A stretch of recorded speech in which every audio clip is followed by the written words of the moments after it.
பார்வதி பதே ரர மகாதேவா. தென்னாடுடைய சிவனே போற்றி, எண்ணற்றவர்க்கும் இறைவா போற்றி. திருச்சிற்றம்பலம். ஒழியான திருமேனி உமிழ்தான மிகமேவும் கழியான வரும் யானை கடல் நாழோ மறவாமல் அழியாழோ மல தூவும் அடியார்கள் உழமாற வெளியாகும் வலிதாய வினை கூட நினையவே. திருச்சிற்றம்பலம். தில்லை குத்தபெருமான் திருவடிகளை சிரமேற்கொண்டு குருமகா சன்னிதானங்கள் பொற்பாதம் பணிந்து அனைவர் மக்கள் பொற்பாதம் பணிந்து இன்றைய அபிராமி அந்தாதி சிந்தனை. அதில் ஏற்கனவே நம்ம 29வது பாடல் சென்ற பகுதியில் பார்த்தோம். 29வது பாடல் சித்தியும் சித்தி தரும் தெய்வமாகி திகழும் பராசக்தியும் சக்தி தழைக்கும் சிவமும் தவம் முயல்வார் முக்தியும் முக்திக்கு வித்தும் வித்தாகி முளைத்து எழுந்த புத்தியும் புத்தியின் உள்ளே புறக்கும் புறத்தை அன்றே என்பதாக மிக அழகாக எடுத்து சொன்ன அபிராமி பட்டர். அன்றே என்ற அந்த சொல் அதிலிருந்து மீண்டும் அங்கே ஆரம்பிக்கிறார். அன்றே தடுத்து என்னை ஆண்டு கொண்டாய். அருமையான ஒரு வார்த்தை. அன்றே தடுத்து என்னை ஆண்டு கொண்டாய் என்பதாக இறைவன் எம்பெருமான் உயிர்களாகிய நாம் எல்லோரும் பக்குவ நிலையை அடைய வேண்டும். பரிபாகம், பக்குவம், இதெல்லாம் எதுக்காக அப்படின்னா, என்றைக்கு ஒரு இந்த உயிர்கள் அறிவு பொருள், உயிர்கள் அறிவு பொருள். இந்த அறிவில் இருக்க அறியாமை சற்றே நீங்கி ஞானம் பெற்றால் அன்றி இறைவனோடு ஒன்றிக்க முடியாது. இது நம்முடைய எல்லா நூல்களும், அருள் நூல்கள் எல்லாம் நமக்கு எடுத்து சொல்லும். இதை சொல்லி நம்ம உயிர்களாகிய நாம அந்த அருள் நிலைக்கு, அதாவது ஞான நிலைக்கு, ஞானமே வடிவான பரம்பொருள், அந்த பரம்பொருளோடு ஒன்றிக்க வேண்டுமென்றால் நாம் ஞான நிலையை அடைய வேண்டும். ஞானம்தான் நமக்கு வீடு பேறு கொடுக்கக்கூடியது என்பதை சாத்திரங்களும் தோத்திரங்களும் இன்னும் எந்த அருள் நூல் அறநூல் எடுத்தாலும் அதைத்தான் சொல்லும். அப்ப இறைவனுடைய திருவடியை அடைய வேண்டும். அந்த திருவடி ஞானம், அந்த திருவருள் அதனோடு ஒன்றிக்க வேண்டும் என்றால் அது ஒரு பக்குவ நிலை அடையும். அந்த பக்குவம் எப்படி நமக்கு தெரியுமான்னா, நமக்கு தெரிய போறது இல்லை. அப்ப யாருக்கு தெரியும் அப்படின்னா இறைவனுக்கு தெரியும். ஏன் இறைவனுக்கு தெரிகிறது அப்படின்னா, நமக்கே புரியல ஆனா சாமிக்கு தெரியுதே அப்படின்னா, இறைவன் எல்லா உயிர்களுடைய அறிவிலே நின்று நடமாடும். இறைவனுக்கு இருப்பிடம் எது என்றால் உயிர்களுடைய அறிவு. அதனாலதான் சொல்லுவாங்க, இறைவன் பெருமான் ரிஷபாருடனராக வருவார், விடை ஏறி வருவார். ஞானசம்பந்த பெருமான் சொல்வார் விடை ஏறி அப்படின்பார். விடை ஏறினா அப்போ அவருக்குரிய விடை எது அப்படின்னு அடுத்த கேள்வி வரும். அப்போ இறைவனுக்குரிய விடை எது என்றால் 3 வகையான விடை நமக்கு இங்கே சொல்லப்படுகிறது.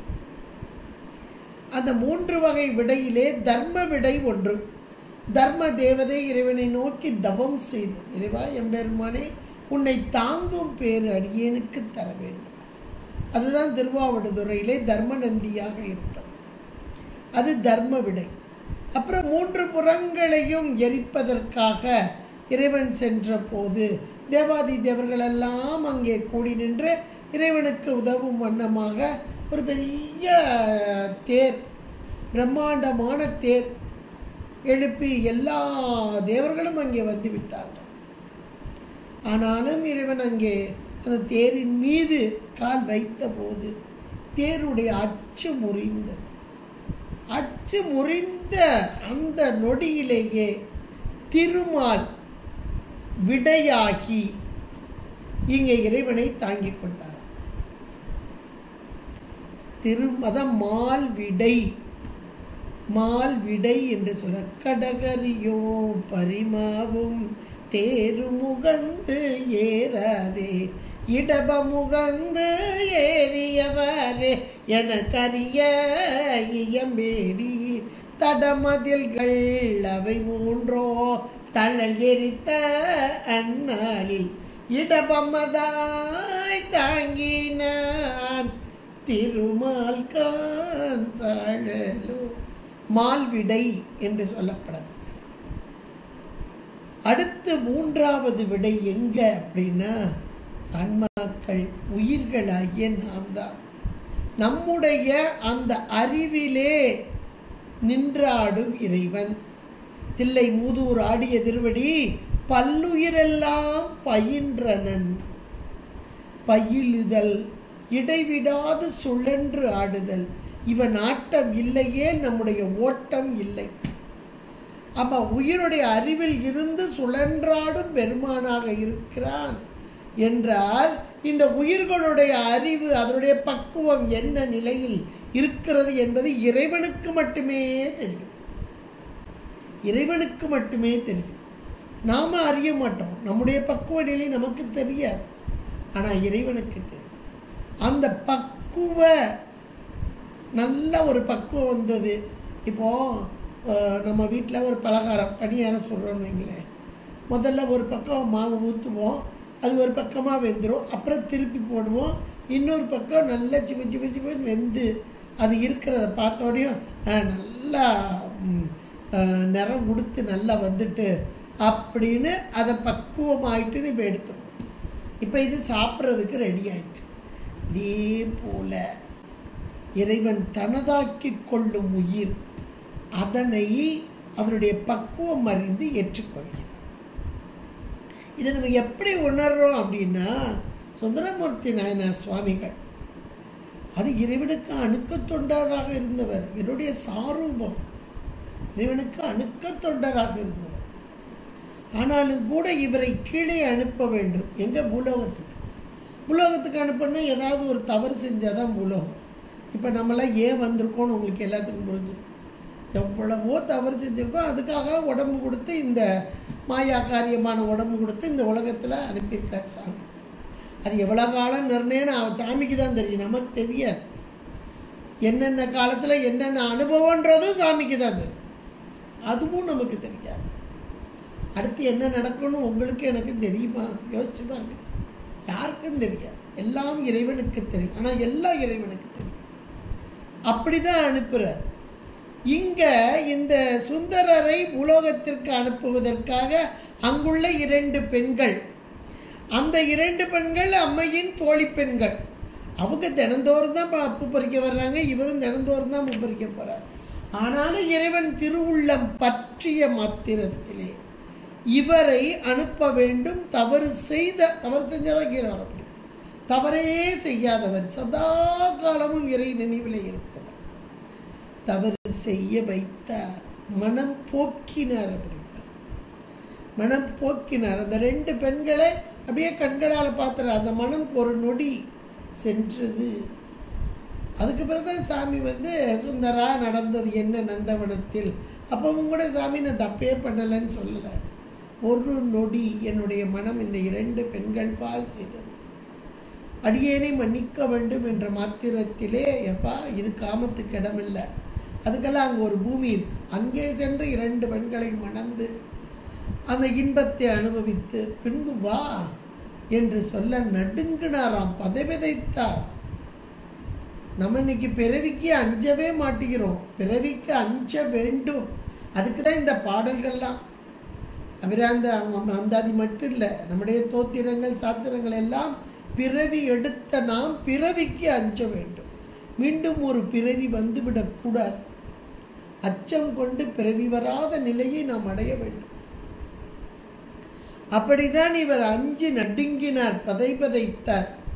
பதைபதைத்து ஆனாலும் இறைவனுடைய தீர்ப்பு, இறைவன் எதை சொல்கிறாரோ உடனடியாக அதை செயல்படுத்தக்கூடியவர். அதற்கு மாறாக நாம் யாரும் எதுவும் செய்ய முடியாது. உடனடியாக என்னுடைய திருவடியில் வீழ்ந்து, இறைவா எம்பெருமானே, மையன் மானுடனாய் மயங்கும் வழி ஐயனே நீ தடுத்து ஆட்கொண்டருள வேண்டும். மையன் மானுடனாய் மயங்கும் வழி, நான் மானுடனா மயங்குற நேரத்தில். அப்போ என்ன பொருள்னா, இங்கே நல்ல இங்கே இருக்கிற இடம் என்னது? கைலாயம், அருள் நிலை, மேலான அருள் நிலை. இப்போ பூலோகத்துக்கு இந்த மாயா காரியமாகிய உடம்போடு கூடி வரும்போது மீண்டும் இங்கே உள்ள ஒரு பெண், அதாவது மாயா காரியமாகிய உடல் எடுத்த இந்த உலகத்திற்கு ஒரு பெண், அவளோடு திருமணம் புரிந்தால் மீண்டும் மீண்டும் மீண்டும் பிறவி என்பது வந்துடும். அந்த நேரத்தில் நீ என்னை தடுத்து ஆட்கொள்ள வேண்டும். சொல்லிட்டு தான் வந்தார். ஆனாலும் இங்கே வந்து இந்த திருமணத்தை தடுக்க வந்தபோது இவருக்கு உணர்வு இருந்ததா? அன்னைக்கு சொல்லிட்டு இருந்தமே அதான் ஜாமி வந்தார் தெரியுதா? தெரியல. ஆனாலும் இறைவன் விட்டாரா இவரை? அருமையான அந்த வரலாறு படிக்க படிக்க அவ்வளோ சந்தோஷமா இருக்கு. ஆகா, விடலை. வயோதிக வேடம் கொண்டு, அந்தன வேடம் கொண்டு வந்து இவரை ஆட்கொள்ள வந்தவர். இந்த திருமணத்தை நிறுத்த வேண்டும். நிறுத்தி இவன் தனக்குரிய பொருள், இந்த பொருள் தனக்குரிய பொருள், இதனை ஆட்கொள்ள வேண்டும் என்று வந்த இறைவன் எம்பெருமான். ஒரு கட்டத்தில் பஞ்சாயத்தெல்லாம் வச்சு எப்பா அப்போ கூட சொல்கிறார், இப்போ ரொம்ப பரிதாபமாக சொல்வார் சுந்தரமுத்தர், இவர் யாருன்னே எனக்கு தெரியலையே அப்படிம்பார். இவரோட நெருங்கி இருந்தவர், அணுக்கமாக இருந்தவர், அணுக்க தொண்டர், விட்டு பிரியாமல் இருந்தவர். ஆனால் இப்போ சொல்கிறாரு, எனக்கு யாருன்னே தெரியும். அவருக்கே அந்த நிலை என்றால் நம் போன்றவர்களுக்கு இறைவன் முன்னாடி வந்தாலும் தெரியாது, உள்ளே இருக்கிறதும் தெரியாது, அவர் நடத்துவதும் நமக்கு தெரியாது, புரியாது. நாம் அறியாமல் இருக்கிறோம், அவ்வளோதான். இப்போ இந்த இடத்துல அருமையான ஒரு வார்த்தை. ஆனாலும் இறைவன் அங்கே தடுத்து ஆட்கொண்டார். வந்தது இறைவன் என்று உணர்ந்த போதுதான், இறைவா எம்பெருமானே அடியேன் பொருட்டு வந்து எம்மை ஆட்கொண்டாய் என்று உணர்ந்த போதுதான். அப்போ இறைவன் சொல்றார், எம்மை சொற்றமிழால் பாடு என்ற போது எப்படி பாடுவேன்? எப்படியெல்லாம் என்னை திட்டுன, பித்தன் பேயன், நீ பித்தனோ பேயனோ என்றெல்லாம் சொன்னலையா, அப்படியே பாடு. பித்தா பிறை சூடி பெருமானே அருளாளா என்பன்றெல்லாம் அழகா பாடுற. அப்போ அந்த பாடும்போது நீ என்னைக்கே ஆட்கொண்டுட்ட, எனக்கு தெரியலையே. ஆனா நான் அல்லேன் எனலாமே அப்படிங்கிற. அல்லேன் நான் இல்லைன்னு சொல்ல முடியுமா? என்னைக்கு கீழே இறக்கும் போதே இந்த நேரத்தில் என்னை ஆட்கொள்ள வேண்டும் என்று என்னோடு உடனாக இருக்கும் பொருள் நீ. நான் அல்லேன் எனலாமே அப்படின்னா, என்னலாமேன்னு அந்த ஏகாரம் எப்படி இது நான் சொல்ல முடியாதுப்பா. ஆனால் எனக்கு தெரியல. இங்கே அழகா அபிராமிப்பட்டர் சொல்றார், அன்றே என்றைக்கு உயிர் உண்டோ அன்றைக்கே உள்ளே இருக்கும் இறைவன். என்று நீ அன்று நான், என்று நான் அன்று நீ. அந்த உயிருக்கு உயிராக உடனாக இருந்து என்னை செலுத்தி எப்பொழுது பக்குவ நிலை வருகிறதோ அன்றைக்கு தடுத்து, அதான் அன்றே தடுத்து. அந்த பக்குவம் வந்த காலத்திலே இறைவன் எம்பெருமான் சத்தின் இப்பாதம் அருள் வீழ்ச்சி மூலமாக என்னை ஆண்டு கொண்டாய். ஆண்டு கொள்ளுதல் மேலான ஒரு வார்த்தை. ஆண்டு கொண்டாய் என்னை, இந்த ஆன்ம அறிவிலே முழுக்க நின்று கொண்டு என்னை ஆண்டு கொண்டாய் என்று சொன்னார். அன்றே தடுத்து என்னை ஆண்டு கொண்டாய். அப்ப இந்த ஆண்டு கொண்டாய் என்ற மாத்திரத்திலே இந்த உயிர் அறிவிலே இதுக்காரும் மறைந்திருந்த ஒரு பொருள். அதை நம்ம ஞானசம்பந்த பெருமான் ரொம்ப அழகாக சொல்வார். என் உள்ளம் கவர் கள்வன், என் உளமே புகுந்த அதனால். அப்போ உயிருக்கு உயிராக அறிவுக்கு அறிவாக நின்று செலுத்தும் அந்த பொருள், மறைந்திருந்த அந்த பொருள் இப்போது வெளிப்பட்டு தோன்றிய பொருள். இந்த ஆண்டு கொண்டா என்ற மாத்திரத்திலே வெளிப்பட்டு தோன்றி இந்த உயிர்களை தனதாக்கி கொள்ளுதல், அதான் ஆண்டு கொண்டாய். இப்போ தனதாக்கி கொண்ட போது இந்த உயிர்களுக்கு தன் செயல் என்பது எதுவும் கிடையாது. எல்லாம் சிவச்செயல், எல்லாம் இறைவன் செயல். என் செயல் ஆவது ஒன்றும் இல்லை, எல்லாம் இறை செயலே என்ற உணர்வு தோன்றி மேலோங்கி நிற்கும். இப்போ நம்மகிட்ட கேளுங்க, நான் எவ்வளோ கஷ்டப்பட்டு காலையிலேருந்து இதை செஞ்சேன் அதை செஞ்சேன் அப்படின்னு நம்ம சொல்லுவோம். இது நம்முடைய பெத்த காலம், அறியாமையோடு கூடிய நிலைமை.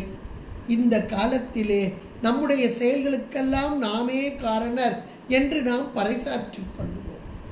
ஆனால் அந்த அருள் நிலையை பெற்றவர்கள், இந்த அன்றே தடுத்து அப்படின்னு ஒரு வார்த்தை இருக்கு இல்லையா, தடுத்து ஆட்கொள்ளுதல், அதாவது சத்தினி பாதம் பெற பெற்றவர்கள். தன் செயல், என்னுடைய செயல் எதுவும் இல்லை, எல்லாம் இறை செயல். அதுதான் நமக்கு 10ஆம் சூத்திரத்திலையும் ஏகனாகி நிற்றலும் இறைப்பணி. இறைப்பணி அப்படின்னா என் செயல் என்னும் எதுவுமே இல்லை, யான் எனது என்ற செருக்கு அறுத்த நிலை. என்னுடைய செயல் எது, எல்லாம் இறை செயல். இப்போ இன்னும் சொல்லப்போனால் இந்த 63 நாயன்மார்கள் எந்த ஒரு செயலுக்கும் தன்னை முன்னிறுத்த மாட்டார்கள், எல்லாம் இறை செயல் என்ற நிலையிலே, அந்த பக்குவம் பெற்ற நிலை.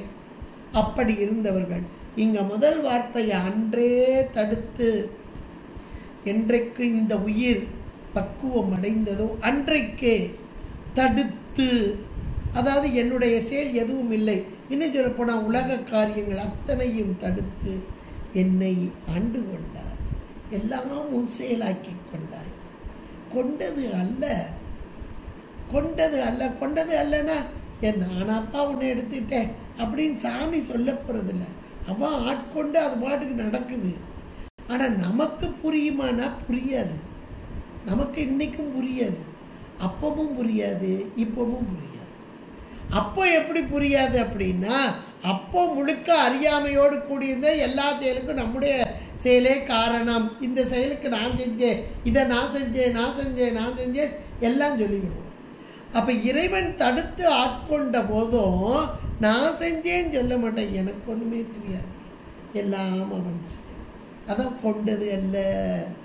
இறைவன் ஆண்டு கொண்டதையும் உணராமல் அவனோடு ஒன்றித்து நிற்கும் அந்த நிலை. தான் என்ற ஒன்று இல்லாமல் முனைப்பு அற்று எல்லாம் அவனே.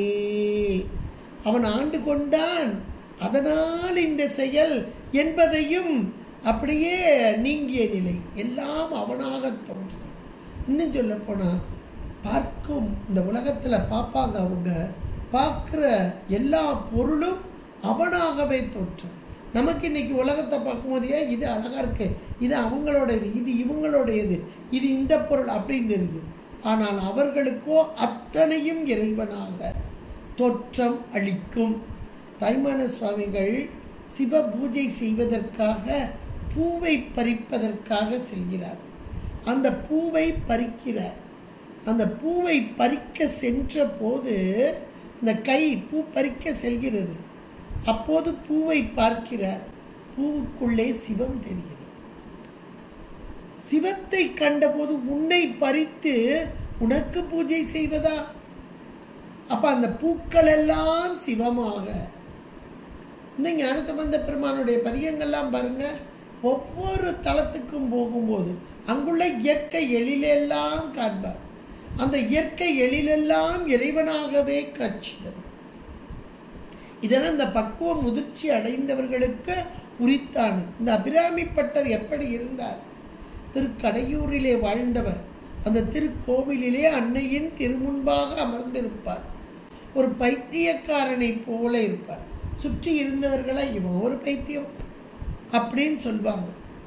அப்ப அவர் எப்படி இருந்தார் என்றால், வரக்கூடிய பெண்களெல்லாம் அபிராமியாக எல்லாருடைய கால்களில் விழுந்து அபிராமி அபிராமி என்று அந்த பெண்களையெல்லாம் அபிராமியாக கண்டார். என்ன ஒரு தன்மை பாருங்க, எல்லா பொருளிலும் இறைவனை காணுதல். இது ஒரு மேலான நிலை. இதுக்கு உலகத்தவர்கள் அவர்களுக்கு கொடுக்குற பட்டம் பைத்தியம். இது பைத்தியமாக பேசிட்டு அழைப்பார் அப்படிம்பாங்க. ஆனால் அவர்கள் உண்மையிலே பைத்தியம்தான், பித்து கொண்டவர்கள். எதன் மீது நமக்கு இன்னைக்கு பித்து இருக்கு, பைத்தியம் இருக்கு. ஒன்று பணத்து மேலே, இல்லை புடவை மேலே, இல்லை உலக பொருள்கள் மேலே, இன்னும் சிலருக்கு பிள்ளைகள் மேலே, பிள்ளைகள்னா உயிர், இன்னும் பேரப்பிள்ளைகள் மேலே, இப்படியெல்லாம் ஒவ்வொரு பொருள் மீது பித்து கொண்டவர்களாக இருக்கும். இந்த பித்துன்றது அளவு கடந்த அன்பு வைத்தல், அதுதான் பித்து. அளவு கடந்த அன்பு வைத்தல். ஒவ்வொருத்தருக்கும் ஒவ்வொரு பொருள் மேலே இருக்கும். இந்த அருளாளர்களுக்கு இறைவன் மீது பித்து. அதுதான் அந்த பித்து வருகிறதுக்கு காரணம் என்ன? பக்குவம் பெற்ற ஆன்மா. அந்த பக்குவம் பெற்ற ஆன்மாவுடைய அறிவை தனதாக்கி கொண்ட நிலை, தடுத்து ஆட்கொண்ட நிலை, தடுத்து ஆட்கொண்ட நிலை. இந்த தடுத்து ஆண்டு கொண்டாய் என்ற மாத்திரத்தில் எல்லாம் அவன் செயல், என் செயல் ஒன்றுமில்லை என்ற நிலையில் மேலோங்கி நிற்றல். இங்கே ஒவ்வொரு எல்லா நாயன்மாருமே, சண்டீஸ்வர நாயன்மார்லாம் அவர் என்ன செய்கிறாரு? சிவ பூஜை பண்ணும்போது தன்னுடைய தந்தையார் வருகிறார். இவர் சிவ பூஜை பண்ணுறாருன்னு தந்தையாருக்கு தெரியாது. அதுதான் பக்குவ நிலை, வேற ஒன்றும் இல்லை. பக்குவ நிலைனா இவர் சிவ பூஜை செய்கிறார். எப்படி மணலால் லிங்கம் அமைத்து அந்த பசு தானாக, பசுவிடம் தானாக வழிந்த அந்த பாலை வைத்து அங்கே அபிஷேகம் செய்கிறார். ஆனால் அவர் அப்பாவுக்கு என்ன தெரியுது? மண்ணு சிவலிங்கமாக தெரியவில்லை. வெறும் மண்ணில் கொண்டு வந்து இந்த பாலை கொண்டே ஊத்துறானே. அதனால் தன்னுடைய மகனை கண்டிக்கிறார், தண்டிக்கிறார். எந்த உணர்வும் இல்லாமல் ஒன்றித்து இருக்கிறார். ஆண்டு கொண்ட நிலைமை. தான் ஒரு பொருள் அல்ல, கொண்டது அல்ல என்ற அந்த மேலான ஒரு நிலை, அந்த நிலையில இருக்கிறார். அந்த நிலையில இருக்கும்போது இவரை அடித்தாலும் ஒன்றுமே உணர்வில்லாமல் இருக்கிறாரே என்று இப்போ இந்த பூஜைக்காக வைத்த பாலை காலால் இடறுகிறார். இப்போ இவருக்கு உணர்வு வருது. ஏன்னா சிவ பூஜைக்கு அபராதம், இந்த பூஜைக்கு இடையூறு. அதனால் இந்த காலுக்கு சொந்தக்காரர் யாரு? என்னுடைய அப்பா, ஒரு அந்தணன். அந்த உணர்வெல்லாம் இவர்கிட்ட இல்லை. சிவ பூஜைக்கு அபராதம் என்ற ஒரே ஒரு நோக்கம்தான் இருந்தது. அதற்குரிய காலை தடித்தார் அப்படின்னா எதை வச்சுனா பெரிய அருவாளை வச்செல்லாம் விட்டலை. இந்த இலை பறிக்கிறதுக்கு இவ்வளோடு சின்ன ஒரு அருவாள், அந்த ஒரு அதை வச்சு. ஆனால் அதை எடுக்கும் போதே மனசில் இந்த காலை தரிக்க வேண்டும் என்ற எண்ணம் வந்ததால் இந்த சின்ன அருவாளே மழுவாகி அப்படி தரித்ததா, துண்டாகி விழுந்ததா. அப்போ என்ன ஒரு நிலை பார்க்க. அப்போ இவர்களுடைய செயலா அல்ல, எல்லாம் இறை செயல். இந்த பாடல் இப்போ நம்ம பார்க்குற 30வது அபிராமி அந்தாதி பாடல் அந்த நிலையில் உள்ள அருளாளர் அவர்களுடைய செய்கை, முழுக்க செய்கை, எல்லா செயலும் இறை செயலே. இப்போ எப்பேற்பட்ட பாதகமான ஒரு செயல் சண்டீஸ்வர நாயனார் செய்தது. தந்தை ஒரு அந்தணன் அவருடைய காலை தரித்தார் என்றால் எப்பேற்பட்ட பஞ்சமா பாதகம். ஆனால் இந்த பாதகத்துக்கு பரிசு கொடுத்தானா சுவாமி. எப்படிப்பட்ட பரிசு? இந்த கணங்கள் கோயிலுக்கு போனோம்னா பார்க்கலாம், அந்த அடியார் கூட்டங்கள் கணங்கள் எல்லாம் கூட்டங்களாக இருக்கிற அவர்களுக்கு தலைமையாக இருக்கும் பரிசு. அது மட்டும் இரவு நேர பூஜை, இந்த பள்ளியற பூஜை முடியும். அப்போ இரவு நேர பூஜை அர்த்தஜாம பூஜைன்னு சொல்லுவாங்க. அது முடியும் போது இறைவனுக்கு வைத்த தாமமும் நாமமும் நைவேத்தியமும் இவருக்கே உரித்தாகுக. தனி இடம், சண்டீஸ்வர நாயனார் தனி இடம் இருக்கும் பாருங்க. சண்டீஸ்வரன் என்றது ஒரு பதவி, இந்த கணங்களுக்கு கூட்டங்களுக்கு தலைமை பதவி. அப்புறம் இறைவனுடைய தாமமும் நாமமும் தொண்டர்க்கு நாயகமும் பாதகத்துக்கு பரிசு வைத்தானுக்கே வல்லாண்டு வருது. எவ்வளோ ஒரு அருமையான வார்த்தைகள். இதெல்லாம் நம்ம யோசிச்சு பார்த்தா அவ்வளோ ஒரு ஆச்சரியம். இதுக்கு காரணம் அவர் தன்னுடைய செயலாக நான் தண்டிக்க போறேன் நாங்கள் அப்படின்னு நினைச்சாரா? இல்லை, தன்னிலை மறந்த நிலை. அப்ப தன்னிலை மறந்து இருக்கிறார் என்றால் இந்த உயிருடைய இந்த உயிருடைய அறிவு, இந்த உயிரை இறைவன் தனதாக்கி கொண்டு அப்போ உயிரை முழுக்க ஆட்கொண்டு தனதாக்கி கொண்ட. இப்போ இது இவர்களுடைய செயல் அல்ல, இறை செயல். அவ்வளோதான். கொண்டது அல்ல, என்னை ஆண்டு கொண்டார். இறைவன் உயிர்களாகிய அந்த பக்குவம் பெற்ற ஆன்மாக்களை ஆண்டு கொண்ட மாத்திரத்திலே என் செயல் யான் எனது என்ற செருக்க முழுக்க அப்படியே நீங்கக்கூடியதாக இருக்கிறது. அந்த நேரத்திலே கொண்டது அல்ல, என்னுடைய செயல் அல்ல, எல்லாம் உன் செயல் என்பதான ஒரு நிலை. மாறுபாடான செயல் என்பது அங்கு கிடையாது, எல்லாம் சிவச்செயல் என்ற நிலையிலே என் கை நன்றே உனக்கு, உனக்கு நன்றே. இந்த என் கை என்ற மாத்திரத்திலே, கை என்பது நம்ம கைகளை வச்சு வேலை செய்கிறோம், நம்முடைய கைகளால் வேலை செய்கிறோம். இந்த இடத்துல என் கை என்ற மாத்திரத்திலே என்னுடைய செயல்கள் எல்லாம், அதாவது கை என்ற வார்த்தைக்கு தமிழிலே ஒழுக்கம் என்று ஒரு பொருள். சேர்ந்த அறியா கையானை நமக்கு திருவாசகத்தில் சொல்லப்படுது. அதாவது இப்படி சேர்ந்து அறியாதவன் அப்படின்னு ஒரு பொருள் சொல்லுவாங்க. உண்மையிலேயே சேர்ந்து அறியா கை, கைனா ஒழுக்கம். ஒழுக்கம்னா எந்த இடைவிடாத ஒரு செயல், அதுதான் ஒழுக்கம். இடைவிடாமல் செய்வான்ப்பா, அதான்ப்பா அவருடைய ஒழுக்கம் அப்படிம்பாங்க இல்லையா. இடைவிடாமல், மாறுபாடே இருக்காது. அதுதான் இந்த இடத்துல என் கை என்ற மாத்திரத்தில் என்னுடைய செயல்கள் எல்லாம், இடைவிடாமல் செய்யக்கூடிய என்னுடைய செயல்கள் எல்லாம் உனக்கு நன்றே, நன்றே உனக்குன்னு இருக்கு பாருங்க. என் கை நன்றே உனக்கு, உனக்கு நன்றே என்ற மாத்திரத்தில், உனக்கு நன்றே என்ற மாத்திரத்தில் அது என் செயலா அல்ல, அத்தனையும் உன் செயலே, என் செயல் அல்ல. இந்த செயலுக்கெல்லாம் காரணம் நீயே. ஏனென்றால் என்னை நீ ஆண்டு கொண்டாய். இந்த உயிராகிய என்னை பக்குவம் வந்தபோது தடுத்து என்னை ஆண்டு கொண்டாய். இப்பொழுது இந்த ஆன்மாவுக்கு, இந்த உடலுக்குள் இருக்கும் உயிர், உயிரின் அறிவை முழுக்க தனதாக்கி கொண்ட இறைவன். இறைவனுக்கு உருவம் சொல்லுவாங்க. உருவம் இல்லாத இறைவன் உருவம் கொண்டு வருகிறான் அப்படிம்பாங்க. இப்போ நமக்கெல்லாம் உருவம் வருது, மாயா காரியம். மாயையிலிருந்து பெறப்பட்ட இந்த காரியம் நமக்கு உருவமாக வருகிறது. இறைவனுக்கு உருவம் உண்டா என்றால் உண்டு. ஏனென்றால் அருவமான பரம்பொருள், உருவம் தாங்கி வரும் பரம்பொருள், அருவுருவமாகவும் வரும் பரம்பொருள். இதுதான் இறைவனுக்குரிய அவத்தை, லயம், போகம், அதிகாரம் என்றெல்லாம் சொல்கிறோம். அதில் எத்தனையோ உருவம் தாங்கி வர்றான். அது அந்தந்த உயிர்களுடைய பக்குவத்திற்கு ஏற்றார். இங்கே பக்குவம் பெற்ற ஆன்மாக்களின் உயிரை தன்னுடைய உருவமாக கொள்வான். பக்குவம் பெற்ற ஆன்மாக்களை ஆண்டு கொண்டு, தடுத்து ஆண்டு கொண்டு, இப்போ நம்ம உடம்புக்குள்ள உயிர் இருக்கு. இப்போ நம்முடைய செயலெல்லாம் இந்த உயிர் அறிவினால நம்ம செய்கிறோம்னு சொல்றோம். இப்போ இறைவன் அந்த உயிரை தன்னுடைய உருவமாக கொண்டான் என்றால், இப்போ இந்த ஆன்மாக்கள், பக்குவமற்ற ஆன்மாக்களுடைய செயல் யாருடையது? இறைவனோடது. சண்டீஸ்வரன் நாயனார் நடந்தது இல்லையா? அப்போ அவருடைய செயலா அல்ல, எல்லாம் சிவச்செயல், எல்லாம் சிவச்செயல். இதே போலதான் இங்கே சொல்றாரு அபிராமிப்பட்டர். என்ன அன்றே தடுத்து என்னை ஆண்டு கொண்டாய், கொண்டது அல்ல, என் கை உனக்கு நன்றே, நன்றே உனக்கு. இது நல்ல செயலா தீய செயலா எனக்கு எதுவும் தெரியாது, என எல்லாம் உன் செயல். அவ்வளோதான். என் செயல் யாதொன்றுமில்லை, எல்லாம் உன் செயலே. இது உடைமை பொருள்.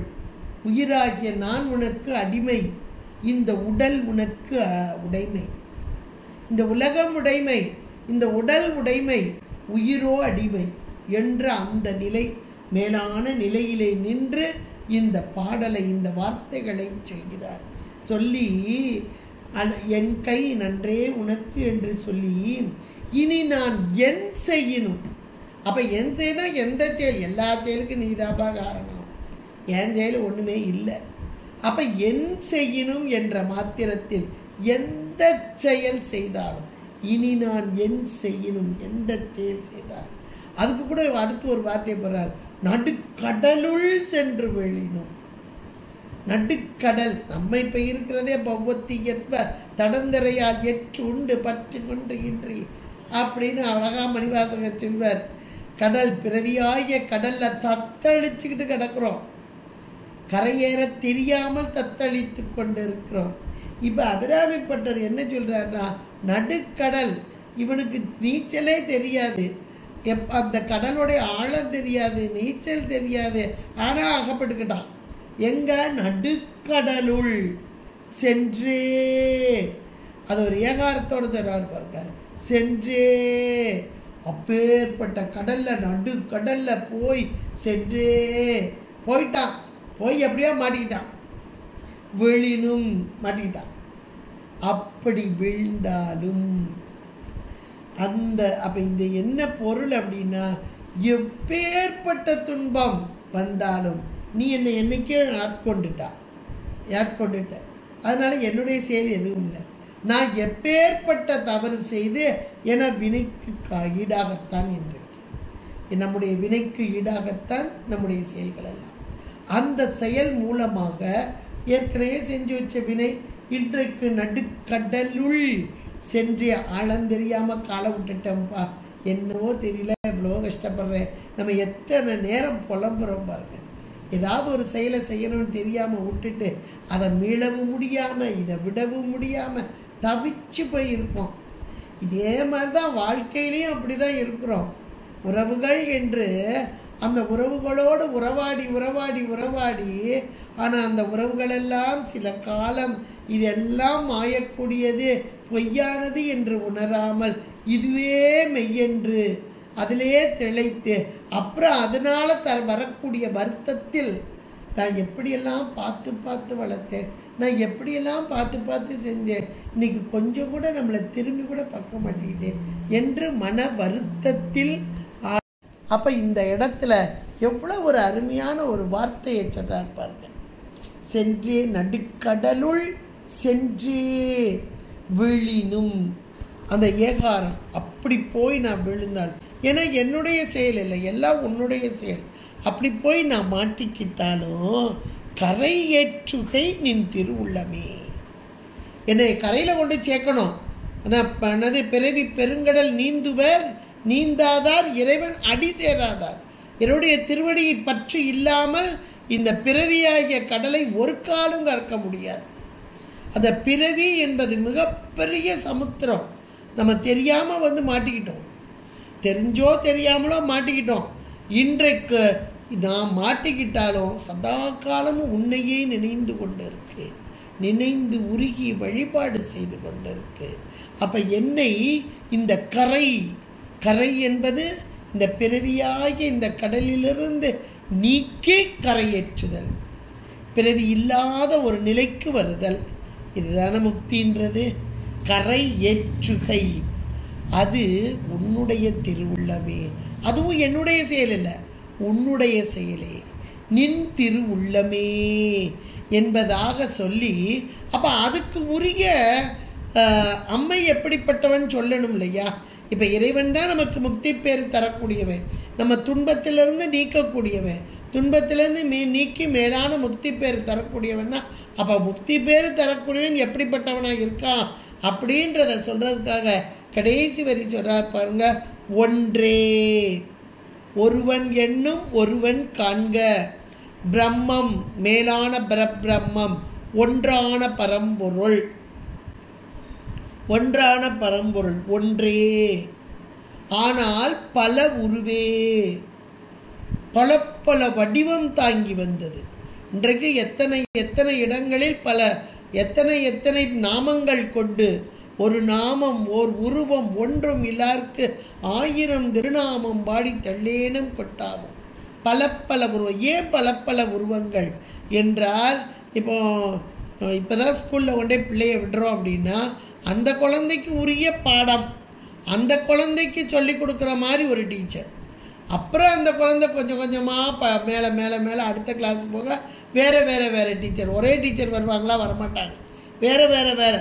அப்போ அந்த பக்குவத்திற்கு ஏற்றாற் போல, அந்தந்த அறிவின் நிலைக்கு ஏற்றாற் போல ஒவ்வொரு நிலையிலையும் ஒவ்வொரு வகையான ஆசிரியர், வேறு வேறு விதமான பாடப்புத்தகங்கள், வேறு வேறு விதமான கல்வி நிலையங்கள், அப்புறம் இந்த சின்ன கிளாஸ் ஸ்கூல்லேருந்து அப்புறம் ஹை ஸ்கூலு, அதுக்கப்புறம் காலேஜ், இப்படி போகிறோம் இல்லையா?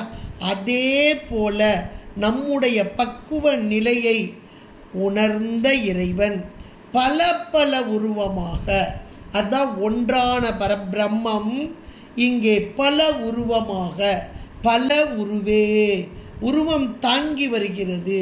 ஏனென்றால் சகலவர்க்கு ஆன்மாக்களாகிய நமக்கு உருவம் தாங்கி வரவில்லை என்றால் ஒன்றையும் உணர முடியாது.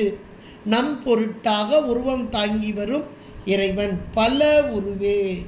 ஆனால் இவன் அருவே, இவன் அருவமானவன். இந்த அருவே என்ற மாத்திரத்திலே இவன் சொரூப நிலை என்று சொல்லக்கூடிய மேலான நிலையில் இருப்பவன். அவன்தான் இறங்கி வந்து பல உருவாக தடத்த நிலையிலே உயிர்களுக்கு அருள்பாலிக்க வருகிறான். அப்போ ஒன்றே என்ற மாத்திரத்தில் பிரம்மம் ஒன்றே, ஏகன், ஏகன் அநேகன் இறைவன் அடிவான். ஏகனாக இருப்பவன் தான் அநேகனாக வருகிறான். இங்கே ஒன்றான அந்த பரபிரம்மம்தான் பல பல உருவமாக வருகிறது. அந்த இறைவன் எப்படிப்பட்டவன்? அருவே, அருவான சொரூப நிலையிலே அருவமான அந்த பரம்பொருள். அந்த பரம்பொருள் இங்கே எப்படி வந்திருக்கிறது என்றால், என் உமையவளே. இப்போ 3 நிலை சொல்லப்பட்டது அங்கே இறைவனுக்கு. லயம் போகம் அதிகாரமாக சொல்லப்பட்டது. இன்னும் சொல்லப்போனால் சொரூபமாக தடத்தலக்கணமாக சொல்லப்பட்டது. இப்படிப்பட்ட இறைவன் நமக்கு எப்படி உதவி செய்கிறான்றதால முக்கியம். ஏன்னா நடுக்கடலில் சென்று வீழினும் கரை ஏற்றுகை நின் திருவுள்ளமேன்னு சொல்லிட்டார். அப்போ நான் கரை ஏற்றுதற்கு உரித்ததான இறைவன் எங்கே வர்றான், எப்படி வர்றான் அப்படின்றத நமக்கு சொல்லணும் இல்லையா? அதுக்காக இங்கே சொல்கிறார், என் உமையவளே. என் என்ற மாத்திரத்தில் உயிர்களாகிய நம்முடைய அறிவிலே, உயிரின் அறிவிலே நின்று செயல்படும் உமை அவள். உமை, உமா என்ற திருநாமம் லலிதா சஹஸ்ரநாமாவளியிலே வரும் உமா என்ற நாமாவளி. இந்த உமா என்ற மாத்திரத்தில் அகரமான இறைவன் உகரமாகி வந்து ஒன்றான பரம்பொருள் இரண்டாக வந்து, ஒன்று அவன்தானே, இரண்டு அவன் இன்னருள், மூன்று இதில் அழகா திருமந்திரத்திலெல்லாம் சொல்லப்பட்டிருக்கு. திருமந்திரம் மட்டும் இல்லை, நம்முடைய திருமுறைகளையும் சொல்லப்பட்டிருக்கு. ஒன்றான பரம்பொருள் உயிர்களுக்கு உதவுவதற்காக இரண்டாக இன் அருளாக இங்கே வந்த பரம்பொருள். அந்த பரம்பொருள் உமை, உகரம், அகரமான இறைவன் உகரம் என்ற மாத்திரத்தில் சக்தி வடிவாக, ஆற்றல் வடிவாக. ஏன்னா நமக்கு செயல்பாட்டுக்கு வர்றான் இல்லையா? அப்போ செயல்பாட்டுக்கு வரும்போது எப்படி வர முடியும்? இங்கே கிரியையாக ஞானமே வடிவான பொருள் இங்கே கிரியை வடிவாக உயிர்களுக்கு உதவ வந்த நிலை, அதுதான் உகாரம், உமை என்பதாக. அப்போ உயிரின் அறிவிலே அந்த திருவருள் சக்தியாக உமையவள் என்ற மாத்திரத்திலே உகார வடிவாகி உயிர்களாகிய நமக்கு அருள் பாலிக்க வந்த தன்மையிலே இங்கே அம்மையாக, அருள் சக்தியாக, திரு அருளாக, அதைத்தான் இங்கே சொல்றார் உமையவளே என்று. ஏன்னா உயிரின் அறிவிலே இருந்துதான் இறைவன் எம்பெருமான் இந்த பக்குவ நிர்ணயத்தையும் செய்கிறான். இந்த பக்குவ நிர்ணயம் செய்வதற்காகத்தான் ஐந்தொழில் புரிகிறான். ஐந்தொழில் புரிதல் என்பது உயிரின் அறிவில் நின்றுதான் செய்கிறான். தில்லை மூதூர் ஆடிய திருவிடை பல்லுயிரெல்லாம் பயின்றனர். இறைவன் காத்தும் படைத்தும் கறந்தும் விளையாடி என்ற மாத்திரத்தில் விளையாட்டாகச் செய்கிறான், ஆடலாகச் செய்கிறான். அந்த ஆடல் புரியும் இடம் எது என்றால் ஆன்மாக்களின் உயிர் அறிவு. உயிர் அறிவு அதில் சாத்திரமும் தோத்திரம் மிக அழகாக செய்கிறது. அப்படி உயிர் அறிவிலே அவன் நின்று செயல்படும்போது அவன் உகாரமாக, அருள் சக்தியாக, திரு அருளாக நின்று செயல்படுதல். அதை தான் இங்கே என் உமையவளே என்றார். என்னுடைய உயிருக்கு உயிராக நின்று செயல்பட்டு இந்த உயிரின் அறிவை மேம்படுத்தி பக்குவப்படுத்தி அந்த பக்குவ நிர்ணயம் வந்த காலத்திலே அன்றைய தடுத்து என்னை ஆண்டு கொண்டாய். அந்த நிலையிலே என்றைக்கு பக்குவம் வருகிறதோ அன்றே தடுத்து என்னை ஆண்டு கொண்டாய். கொண்டது அல்ல என்னுடைய செயலா, அல்லது நான் எனக்கு தெரியுமா? அல்ல, ஒன்றும் தெரியாது, எல்லாம் உன் செயல். என் கை நன்றே உனக்கு. என்னுடைய செயலெல்லாம் என்னுடைய செயலா? அல்ல அல்ல அல்ல, அத்தனையும் உன் செயலே. விடைவிடாத செயல். கை என்பது ஒழுக்கம். அத்தனையும் என் செயல் எதுவும் இல்லை, எல்லாம் உன் செயலே. இனி நான் என் செய்யினும் என்ன செயல் செய்தாலும், எந்த அது நல்லதோ தீயதோ எது செய்தாலும் அத்தனையும் உன்னுடைய செயலே. நடுக்கடலில் சென்று விழினும், சென்றே விழினும். அப்போ நடுக்கடலில் போனால் விழுந்து போவேன், ஆழ்ந்து போவேன் என்று தெரிந்தும் கூட தெரியுமானா தெரியாது, அறியாத நிலைதான். அந்த நடுக்கடலுள் சென்றே விழினும் அப்போதும் கூட நீ என்ன செய்யணும்? கரையேற்றுகை. அந்த கரையை ஏற்றினே கொண்டு வந்து கையை பிடிச்சு கரையில் ஏற்றி விடுறது உன்னுடைய பொறுப்பு. ஏன்னா நீ தடுத்து ஆட்கொண்டு விட்டாய். இந்த உயிரின் அறிவிலே நின்று எல்லாவற்றையும் நீ செய்யும் நீ என்னை தடுத்து ஆண்டு கொண்டாய். அதனால் என்னுடைய செயல்கள் தவறாக இருந்தாலும் சரி, சரியாக இருந்தாலும் சரி, என்னை கரையேற்றுதல் என்பது உன்னுடைய பொறுப்பு. நின் திருவுள்ளமே, இந்த திருவுள்ளமே, நின் திருவுள்ளமே என்ற மாத்திரத்தில் கருணை, கருணையே வடிவான அம்மை. அதனால் நீ கண்டிப்பாக கரையேற்றுவை. கரையேற்றுகை அப்படின்ட்டார். ஏற்றுகை, கரை விட்டுட்டு போக மாட்டேன், விட்டுட்டு போக மாட்டார். நீச்சல் விண்ணப்பத்தில் விட்டுடுதி கேட்டால் விட மாட்டாய் என்பதை சொல்வதற்கு தான் விட்டுடுதி கேட்டார் இருப்பார். கரை ஏற்றுகைனே போட்டார் இந்த இடத்துல. கரை ஏற்று கண்டிப்பாக நீ கரையில் கூட சேர்த்துருவேன், அதில் சந்தேகமே கிடையாது. அதுக்கு காரணம் என்ன தெரியுமா? நின் திருவுள்ளம். திருவுள்ளம் என்ற மாத்திரத்தில் கருணையின் வடிவானவன் நீ. அதனால என்னை கொண்டு கரையில் சேர்த்துருவேன். தத்தளிச்சுக்கிட்டு இருக்கேன். ஆனாலும் தத்தளித்து கொண்டிருக்கும் ஆன்மாக்களாகிய நம்மை கரையேற்ற வேண்டும் என்ற ஒரு பெருங்கருணை. அந்த கருணையினால்தான் இறைவன் இவ்வளவு செயல்பாடுகளை செஞ்சுட்டு இருக்கான். திரு உள்ளமே, அந்த இறைவன் எப்படிப்பட்டவன், அந்த அம்மை எப்படிப்பட்டவள்? ஒன்றானவள், ஒன்றே ஏகாரம், ஒன்றே பிரம்மம், ஒன்றே ஆனால் பல உருவே.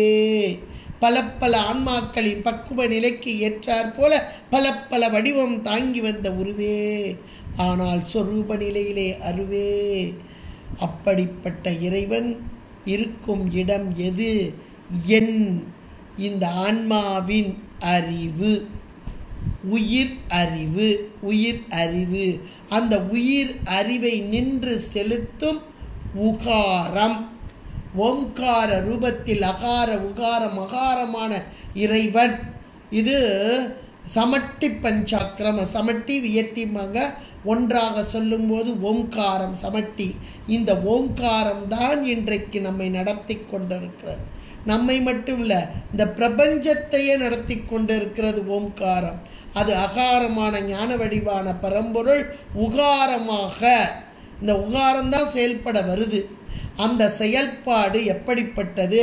ஐந்தொழிலை புரிந்து இந்த உலக உயிர்களாகிய நம்மையெல்லாம் கரையேற்றுவதற்காக. அதான் என் உமையவளே என்பதாக மிக அருமையான ஒரு பாடலாக்கி நமக்கு தந்திருக்கிறார். என்றால் பக்குவ நிலை வர வேண்டும். பக்குவம் வரும்போது இறைவன் நம்மை ஆட்கொள்ளுவான். அந்த இறைவன் ஆட்கொண்டு விட்டான் என்றால் நம் செயல் எதுவும் கிடையாது, எல்லாம் சிவச்செயலே. அப்போ நம்மை ஆட்கொண்ட இறைவனுக்கு நாம் இதை செய்கிறது, நாம் செய்யும் செயல் தவறோ சரியோ என்று உணராத நிலையில் இருந்தாலும் கரை ஏற்றுதல் என்பது அவருடைய கருணை. நின் திரு அருளே, அவனுடைய பெரும் கருணை. அந்த பெரும் கருணையான இறைவன் நம்மை இன்றைக்கு செயல்படுத்தி கொண்டிருக்கிறான்.